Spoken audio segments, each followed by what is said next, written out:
وانت بتتفرج على مسلسل كتالوج يا ريت ما تفرجش اي ست جنبك سواء كانت مامتك او مراتك، لانها لو اتفرجت هتقعد 100 سنه تقول لك شايفين انا شايله ايه، البيت من غيري ولا يسوى. حق عليا اني ما بحسسكوش بآلامي. وبرضه بلاش الستات يتفرجوا على كتالوج لانهم هيخلصوا علب المناديل اللي في البيت على عياطهم.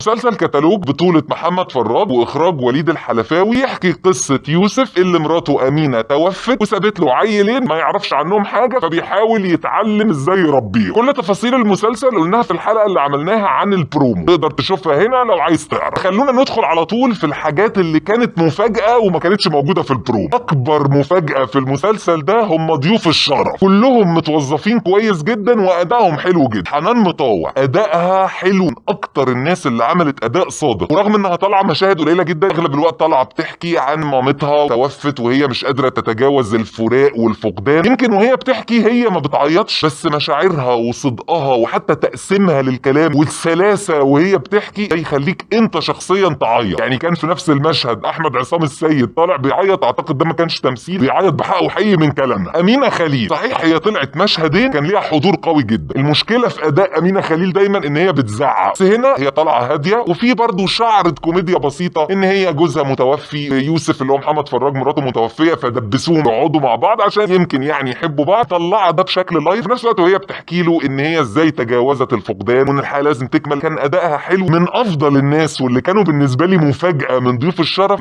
محمود عبد العزيز. بشكل شخصي انا مش فاكر له ادوار معلمة معايا قوي، لكن الدور ده هو احساسه كان صادق، بيتكلم عن الفقدان وكان بيعيط، حسيت عياطه بحقه حقيقي مش عياط تمثيل. اعتقد ان هو كان بيفكر في والده محمود عبد العزيز. ومن الحاجات الحلوه جدا في المشهد بتاعه الخاتم اللي كان لابسه، خاتم محمود عبد العزيز. لفته حلوه كده من صناع العمل ان هم مركزين، او المخرج تحديدا مركز في التفاصيل. محمد شاهين يمكن هو ما عملش اداء درامي قوي تحديدا في المشهد اللي بينه وبين محمد فراج وهو بيقول له هات القطايف واصل انا مراتي توفت وعشان العيال. حسيت ان محمد فراج اداؤه دراميا اقوى، بس محمد شاهين حضوره كان خفيف وعمل برضه ضحكه لطيفه وضاف للمسلسل. المفاجاه بقى بالنسبه لي محمود الخطيب ظهر في الاخر خالص. كان هو مش ممثل شاطر، يعني ده تقريبا اول عمل فني هو يطلع فيه. اللي فيكم ما يعرفش ان ده كان بناء على رغبه نبيل الحلفاوي الله يرحمه، هو والد المخرج، تقديرا لوالده. المسلسل ما اعتقدش انه كان هدفه انه يطلع محمود الخطيب ممثل قوي على قد ما المفاجاه نفسها، ان انت تبقى قاعد تتفرج فجاه تلاقي محمود الخطيب ومشهده كمان سريع جدا فظهوره كان خفيف. يمكن الحاجه الوحيده اللي مش منطقيه في ظهوره ان محمد فراج اللي هو شخصيه يوسف ما عرفوش، يعني بيقول له انت مين، فدي مش منطقيه، لان حتى لو حد وركهوليك وبيركز في الشغل اكيد يعدي عليه محمود الخطيب يا في السوشيال ميديا يا في التلفزيون يا شاف صورته في جورنان في مجله. دول اكتر ضيوف الشرف اللي لفتوني في المسلسل، بس كان في برضه ضيوف شرف تانيين وادائهم كان كويس. بيومي فؤاد عمل برضه خط كوميدي لطيف، وطه الدسوقي حضوره كان حلو جدا، يمكن مش اقوى من ادوار هو عملها قبل كده زي مثلا دور سيكو سيكو، لكن في الاخر اداؤه كان مقبول وماشي مع المسلسل. من اهم مميزات المسلسل ان المسلسل ما فيهوش مقدمات، من اول الحلقه في اول دقيقتين او 3 دقايق انت دخلت في الموضوع. يوسف بيشتري مدفن علشان لما يموت يدفن فيه ويسيب مراته، بيحصل العكس، مراته هي اللي بتموت وفجاه بيلاقي نفسه لوحده. مفيش مط في ان انا اخش في الحدث الاساسي بتاع المسلسل. بعد كده هتلاقي الناس مختلفه، في ناس تقول لك احداثه ممله، في ناس تقول لك لا احداثه حلوه جدا. هو لو انت من الناس الحسيسه اللي بتحب تتفرج على المشاعر يعني مش زي خالص، هتحس ان المسلسل حلو جدا، لان المسلسل بيناقش بشكل اساسي فكره فقدان الحبيب وازاي بتتعامل معاه، سواء الحبيب ده كان زوجه كان زوج كان اب كان ام. في المشاهد بالذات بتاع ضيوف الشرف زي حنان مطاوع محمود عبد العزيز، لو انت ليك في الجو الحزيني ده هتتبسط. لو انت داخل تتفرج على حدث ويجيب حدث ومفاجآت ما اعتقدش ان المسلسل ده مناسب ليك. نخش في الاداء. الطبيعي ان انا ابدا باداء محمد فراج، الحلقه النهارده هتبقى متشقلبه، انا هبدا باداء الناس اللي كانوا مفاجاه. سماح انور شخصيه ام هاشم شخصيه حلوه جدا، هي شخصيه الناني قادره تمزج ما بين الكوميديا والدراما. يعني هي في اول مشهد وهي رايحه تعمل انترفيو، او يعني هو بيقابلها، هو اصلا بيزحلقها وهي بتضغط عليه ان لا انا خلاص هشتغل، ورامت افيه بالنسبه لي كان افيه حلو، يقول لها انت ايه خبرتك في العيال؟ قالت له انا اتجوزت كذا مره وكل واحد كان اعيل من اللي قبله. يجي الموظف تقول له انت بتبص لي ليه، ما تطلع موبايلك وتصورني. اداء كوميدي لطيف. في نفس الوقت في مثلا مشهد تاني لما هي كانت بتقول له انت نفسك تطلع ايه وحكى لها، هو بيقول لها انت كان نفسك تطلعي ايه؟ قالت له كان نفسي اطلع ام. فنشوف قد ايه هي بتحب الاطفال وان هي متعتها انها تقعد مع الاطفال وان فكره الامومه ده هدف عندها. سماح انور الدور ده بالنسبه لها يا ريت يتكرر بقى كتير. كتير، ما نلعبش بس في منطقه الدراما طالما انت بتعرفي تعملي كوميدي خفيف حلو. تاني حد بعد سماح انور هو خالد كمال، عامل دور الاخ الكبير ليوسف او لمحمد فراج، ليه برضه ساعات تاتشات كوميدي يمكن مش في قوه الافيهات بتاعت سماح انور، تمديني احساس ان ده اخوه الصغير وان اخوه بيروح يترمي له دايما الحقني ساعدني، قادر يحتويه ومسؤول عنه وعن عياله، واداؤه سلس. يعني ميزته ان هو ما بيحزقش، فيش انفعالات كتير، لا هو هادي جدا في انفعالاته ويوصل لك الاحساس. اللي فيكم شاف حلقه البرومو كنا بنتكلم عن ريتال عبد العزيز وعلي البالي، وقلت ان متوقع ان علي البالي مشاهده هتبقى اقوى من مشاهد ريتال عبد العزيز. من وجهه نظري لما اتفرجت، ريتال عبد العزيز هي اللي كانت مفاجاه، بتعرف توصل الاحاسيس المختلفه، والمشاهد اللي بينها وبين باباها اللي هو محمد فراج عاليه جدا. علي البالي مش اداؤه وحش، بس ما حسيتش ان اداء مختلف او شخصيه جباره بعد شخصيته في لام شمسيه. يمكن برضو اللي فيكم كتير ما يعرفوش ان المسلسل ده اتصور قبل مسلسل لام شمسيه، فيمكن يكون ده السبب. بس بشكل عام هما الاثنين كانوا كويس. ده لا يمنع ان في مشهد بتاع علي البالي عجبني جدا واثر فيا جدا، اللي هو بعد ما مامته توفت عمه كان نايم، فرايح يتاكد ان عمه سليم ما ماتش، يعني عشان هو عنده عقده بقى ان خايف عمه يموت زي مامه ماتت فجاه. ما ينفعش نتكلم عن التمثيل من غير ما نجيب سيره الاثنين، محمد فراج وريهام عبد الغفور. محمد فراج عجبني جدا اداؤه، رياكشناته بسيطه، ما بيحزقش، نفس القصه. وده عموما طابع عام عن كل الممثلين اللي في المسلسل، لازم يركز اكتر في الادوار المركبه، ان هو بيعرف ينقل بسرعه جدا بين احاسيسه. اللي عجبني اكتر توظيف محمد فراج في المسلسل ده. بقول ان محمد فراج لوحده يعني ما اعتقدش انه يقدر يشيل مسلسل، لسه قدامه شويه، لازم يكون معاه مثلا زي ريهام عبد الغفور. صناع العمل عملوا ده، مش بس ريهام عبد الغفور، كمان ضيوف الشرف شالوا المسلسل جدا وخلوه اقيم. ريهام عبد الغفور انا مش قادر احدد هي ضيفه شرف ولا بطله من كتر ما ادائها حلو. يعني هي طالعه مشاهد قليله، اقل بكتير من محمد فراج، صحيح يمكن هو طول الوقت بيتكلم عن امينه مراته فهي حاضره في دماغك، بس بادائها البسيط قادره توصل لك احساسها وتفضل مشاهدها معلمه في دماغك، سواء بقى المشاهد اللي بنرجع نشوفها فلاش باك او المشاهد اللي هي عملتها في اليوتيوب، لان هي طالعه يوتيوبر بتعلم الناس ازاي يربوا زي كده. بس انا بعمل فيديوهات على القناه الثانيه اعلم عن الناس اللي عايزين يتربوا. ريهام عبد الغفور عموما في اخر كام سنه بقت ناضجه جدا في انها توصل مشاعرها وليها حضور قوي. وعموما كل الممثلين دقهم كان حلو، يمكن تحديدا احمد عصام السيد. طب هل المسلسل كله مزايا مفيش عيوب؟ لا طبعا في عيوب. العيب الاولاني ان هو من انتاج نتفليكس، برضه زي ما توقعت في البرومو ان هتبقى فيه شويه حاجات خارجه، وده للاسف لقيته في المسلسل. في الفاظ مش لطيفه، زي المشهد اللي بنته بتكتشف انها كبرت، يعني دخلت في سن البلوغ، فبتقول لباباها انا جات لي كذا. الكلمه دي اللي هي بتاعه الفور، مش حاسس انها كانت لطيفه تتسمع في مسلسل، ومش منطقيه ان البنت بتقول كده لباباها. حتى لو مامتها مش موجوده، البنت في المرحله دي بتبقى خجوله، ممكن تلمح بس مش هتقولها وش. واللي بالنسبه لي كان مش منطقي برضو ان محمد فراج بعدها نشر لها الخبر في البيت كله، ويقول لاخوه بنفس الكلمه، كلمه مقززه كان ممكن يتقال حاجه تانية بدلها. برضو من الافكار اللي كانت مش عجباني فكره البوي فريند، اتقدمت على ان دي حاجه موجوده ولازم نتعامل معاها، لا هي في مجتمعاتنا حاجه خارجه. من العيوب اللي حسيتها في المسلسل ان كان في شويه مشاهد مش منطقيه، يعني المشهد صحي يوم الجمعه واتلخبط فلبس ولاده عشان يوديهم المدرسه ونسي ان النهارده يوم الجمعه، ما عندوش مثلا يبص على الكالندر في اللابتوب، التاريخ في الموبايل، خصوصا ان يوم الجمعه في مصر يوم مميز، يوم اجازه، بتلاقي الشوارع فاضيه، بتبقى سامع صوت الاذان بتاع صلاه الجمعه او الاصوات بتاعه المايك بتاعه الجامع من قبله. فهي فكره مش مناسبه لمصر، فكره اجنبيه مش بتاعتنا، او بقى الابطال ساكنين في هاسيندا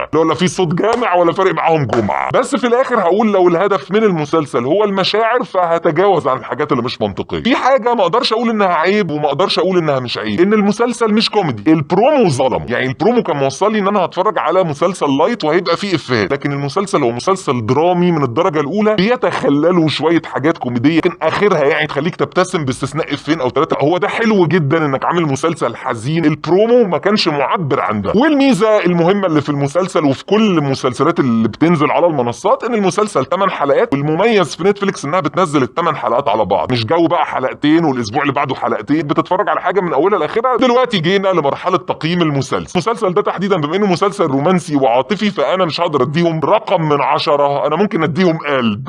حلو ان اشوف عمل كل اللي فيه بيمثلوا حلو. الطبيعي ده كان بيحصل زمان، يعني مثلا زي مسلسل لن اعيش في جلباب ابي، مش منطقي انك تلاقي حد بيمثل وحش، بس للاسف اليومين دول بنشوف مسلسلات واحد بيمثل حلو و10 بيمثلوا زي الزفت، كانت بقى مرات مخرج ولا ابن مخرج ولا جوز مطربه. يا ريت مستوى الاداء لكل الممثلين في مسلسل كتالوج يبقى ده الطبيعي بتاعنا في كل المسلسلات، اللي هو احنا مش بنتكلم مين بيمثل ومين ما بيمثلش، لا مين تمثيله عالي ومين تمثيله اقل شويه. ودلوقتي جينا لميعاد سؤال الحلقه. حنان مطاوع، ريهام عبد الغفور، امينه خليل. مين اكتر حد من الثلاثه دول فاكر له عمل او مسلسل وتحبوا ان احنا نعمل له مراجعه هنا في القناه؟ اكتب لنا في الكومنتات الممثله والعمل اللي انت عايزنا نراجعه. بس ريهام عبد الغفور تحديدا لو هتختارها مش هينفع نعمل ظلم المصطبه، لان ده احنا عملنا له ملخص قبل كده على القناه. خلاص استاذنكم بقى، اللايك والشير والكومنت والسبسكرايب، تفعل الجرس لو انت اول مره تشوفنا. لو انت من العتاوله اللي عارفيننا من قبل كده، هترجع في القناه هتلاقي سلسله تقييمات، بنعمل تقييمات لافلام او مسلسلات جديده او تريلرز لحاجات لسه هتنزل، وبنعمل ملخصات لافلام ومسلسلات عربي واجنبي قديم وجديد. لو الفيديو عجبك ابعت انشر كلم درمغ، ما عجبكش قول لي اللي مش عاجبك، عندك اقتراح ابعته، والهري ده كله ونختم بالكلمه بتاعتنا غورة.